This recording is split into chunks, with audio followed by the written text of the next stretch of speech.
Morning dear viewers, I am Harish Roha and today I will discuss about the importance of history subjects for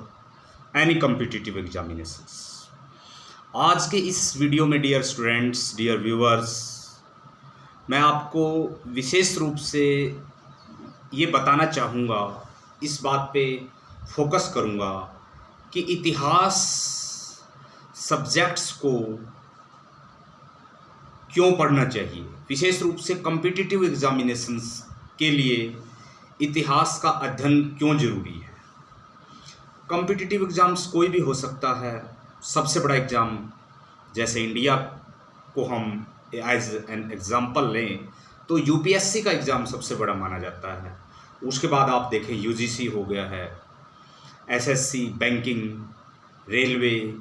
CTET, PTET, HTET या और कोई भी exam. अगर हम बहुत बारीकी से अध्ययन करें और किसी भी एग्ज़ाम का पैटर्न देखें तो उसमें जीके का एक बहुत बड़ा पोर्शन होता है और जीके में जो मैक्सिमम भूमिका होती है वो हिस्ट्री सब्जेक्ट्स है,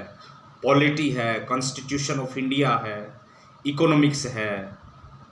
इन सब्जेक्ट्स की ज़्यादा मानी जाती है। लेकिन आज ये प्रश्न उठता है कि जो इतिहास है वो लगभग किसी भी एग्ज़ाम्स में 30 से लेकर 40% तक की भूमिका निभा रहा है। इसलिए हिस्ट्री को सपोज करो यूपीएससी को ही हम लेते हैं तो यूपीएससी का चाहे प्रीलिम्स हो या मेंस हो या इंटरव्यू हो, तीनों में ही अगर आपकी हिस्ट्री की बैकग्राउंड अच्छी है, हिस्ट्री की अंडरस्टैंडिंग अच्छी है, तो मेरा ये व्यक्तिगत मत है, मेरा ये मानना है कि इतिहास अगर आपका अच्छा है तो आप औरों से बेहतर कर पाएंगे, औरों से आप थोड़ा सा 21 रहेंगे। क्योंकि इतिहास से हमारी सामाजिक समझ तो विकसित होती है, हमारी आर्थिक समझ भी विकसित होती है, हमारे पॉलिटिकल व्यूज़ भी क्लियर हो जाते हैं और किसी भी देश के बैकग्राउंड को जानने के लिए, किसी भी देश के अतीत को जानने के लिए इतिहास से बेहतर कोई सब्जेक्ट्स नहीं है। हालांकि सभी सब्जेक्ट्स अपने आप में कंप्लीट होते हैं, सभी सब्जेक्ट्स की अपनी अपनी भूमिका होती है, लेकिन बुनियादी तौर पर अगर आप देखें तो इतिहास इस मायने में काफ़ी अहम सब्जेक्ट है, काफ़ी महत्व रखता है, काफ़ी महत्वपूर्ण है। बुनियादी तौर पर अगर देखें तो इतिहास पढ़ने से हमारा सामाजिक, आर्थिक, राजनीतिक, धार्मिक, सांस्कृतिक जो हमारा व्यू है वो बहुत उज्जवल तरीके से, हमारे तर्क मजबूत होते हैं, क्वेरीज करने की हमारी क्षमता बढ़ती है, हम प्रश्न उठा सकते हैं। अब सपोज करो मेंस का ही अगर हम एग्ज़ाम ले तो मेंस में कोई भी क्वेश्चन पूछा जाएगा, सपोज करो पूछा जाए कि अंग्रेज़ों का भारत के ऊपर नियंत्रण करना संयोग से था या पूर्व नियोजित था, तो एक हिस्ट्री का स्टूडेंट अच्छे तरीके से बता पाएगा क्योंकि उसको बैटल ऑफ प्लासी भी पता है, उसको बैटल ऑफ बक्सर भी पता है, उसको मुगल्स का कंट्रीब्यूशन भी पता है, मुगल का डिक्लाइनिंग फेज भी पता है, उसको ईस्ट इंडिया कंपनी का conundrum French east India company के साथ क्या था उसका भी पता है, उसको पुर्तगीज़ का भी पता है।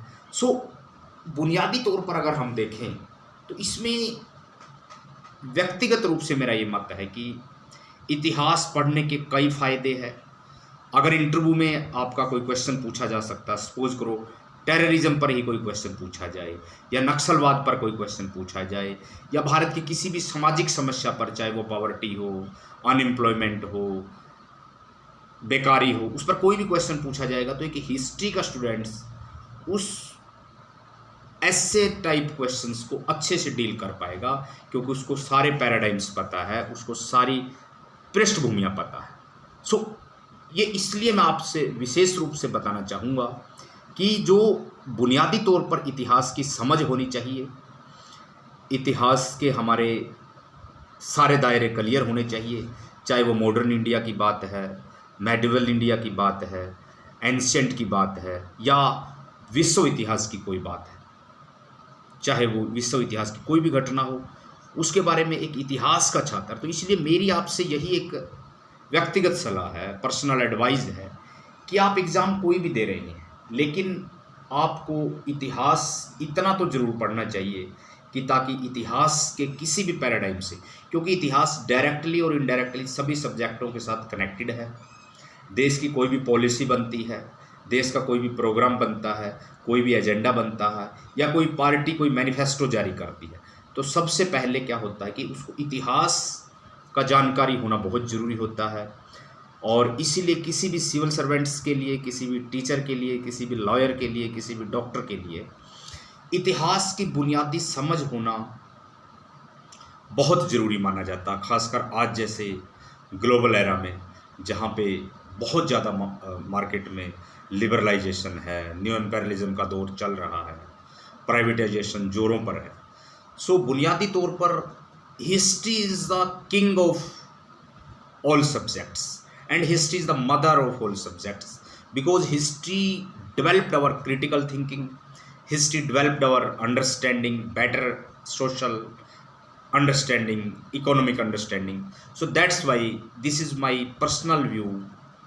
It is not a public opinion, it is my personal view that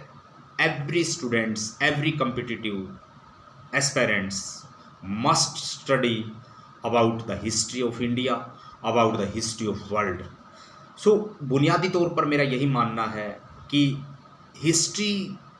makes our career. जिसने सही तरीके से बुनियादी तौर पर इतिहास की समझ विकसित कर ली, वो किसी भी सब्जेक्ट्स में उन्हीं फार्मूलाज को, उन्हीं पैरामीटर्स को, उसी स्ट्रक्चर को, उन्हीं कीवर्ड्स को, क्योंकि हिस्ट्री पढ़ते पढ़ते आप अपने कुछ कीवर्ड्स बनने लग जाते हैं, अपने कुछ पैटर्न ऑफ थिंकिंग बनने लग जाते हैं,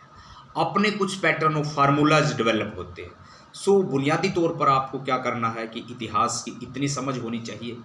इतिहास को पढ़ना चाहिए, इतिहास के बारे में निरंतर सोचना चाहिए, क्योंकि ऐसा माना जाता है कि जिस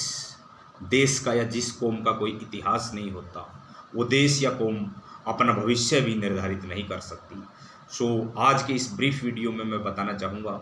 कि आप कोई भी एग्ज़ाम दे रहे हैं, लेकिन आपको इतिहास की समझ होनी चाहिए कि स्टोन एज में इंसान क्या था, इंडस वैली में क्या था, महाजनपद एरा में क्या था, वैदिक एज में क्या था, लेटर वैदिक एज में क्या था, मौर्य काल में उसका क्या डेवलप हुआ, पोस्ट मौर्य में उसकी क्या डेवलपमेंट है, गुप्ता एज में वो क्या परफॉर्म कर रहा था, या गुप्ता एज को हमने गोल्डन पीरियड क्यों कहा, एज ऑफ गोल्डन क्यों कहा। गुप्तोत्तर काल के बारे में आपको पता होना चाहिए, द्राविड़ कल्चर के बारे में आपको पता होना चाहिए। जब आप इतिहास पढ़ेंगे तभी ये चीज़ें आपकी क्लियर होगी। आपको पता होना चाहिए कि राजपूत काल में क्या क्या चेंजेज आ रहे हैं, या मेडिवल इंडिया को मेडिवल क्यों कहा गया, प्राचीन काल को प्राचीन क्यों कहा गया। इसके अलावा आपको पता होना चाहिए कि दिल्ली सल्तनत क्या था, वहाँ पे स्टेट क्राफ्ट कैसे हुआ, इल्तुतमिश का क्या कंट्रीब्यूशन है, रजिया का क्या कंट्रीब्यूशन है। ये सब चीज़ें आपको बुनियादी तौर पर पता तभी चलती जब आप इतिहास पढ़ेंगे। आपको पता होना चाहिए कि मुग़ल एम्पायर क्या है, मुग़ल एम्पेयरलिज्म क्या था, मुग़ल एम्पायर क्या था, मुग़लों का राइज एंड डिक्लाइन का प्रोसेस क्या था। आपको पता होना चाहिए कि जो इंडिया के अंदर जो इंग्लिश और फ्रेंच में जो कंपटीशन हुआ, उसका इंटरनेशनल लेवल पे क्या असर पड़ा। तो ये सारी चीज़ें आपको जब पता लगती है तो आप एक इतिहास के अच्छे स्टूडेंट्स के रूप में सामने आते हैं। और आप जब भी कोई एग्ज़ाम देते हैं तो आपकी वो समझ, आपका वो एप्टीट्यूड, आपकी वो अप्रोच हमेशा आपकी पर्सनैलिटी पे झलकती है, क्योंकि कोई भी सब्जेक्ट्स इंसान को बनाता है, उसके पूरे के पूरे पर्सनैलिटी को डेवलप करता है, उसको क्राफ्ट करता है। तो आज के इस वीडियो में मैंने सिर्फ इतना ही बताया कि हिस्ट्री पढ़ना बहुत ज़रूरी है, निहायत ही ज़रूरी है। इसलिए सभी स्टूडेंट से मेरी अपील है कि आप इतिहास की समझ ज़रूर रखें, ताकि देश का अच्छा भविष्य, उज्जवल भविष्य लिखा जा सके। Thank you very much. उम्मीद करता हूँ कि आप सब मेरे चैनल को ज़रूर सब्सक्राइब करेंगे और शेयर करेंगे। Thanks again. Thanks students.